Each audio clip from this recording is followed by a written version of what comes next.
Listener, আশা করি তোমরা সবাই ভালো আছো।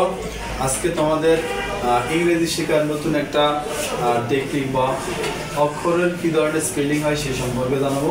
আমরা জানি ম্যাক্সিমাম সময় যদি জি সমান গ হয় এবং এইচ সমান বাংলা অক্ষর হ, তাহলে আমরা সাধারণত এই দুটোই বেশিরভাগ জানি যে জি সমান গ এর উচ্চারণ হয় ম্যাক্সিমাম, এইচ তে হয় হ। কিন্তু একই সাথে যদি জি এইচ থাকে তাহলে এর উচ্চারণ হয়ে যাবে এফ বা বাংলা ক এর মতো হবে। ক এর মতো উচ্চারণ দেখো, এখানে কিছু ওয়ার্ড লেখা আছে।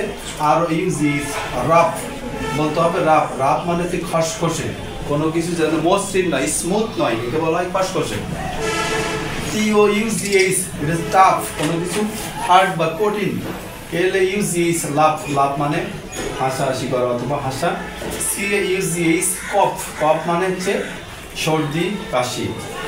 SLOUGH স্লাপ, স্লাপ শব্দের অর্থ হচ্ছে সাপের খোলস অথবা জমাট বাঁধানো রক্তের তলা।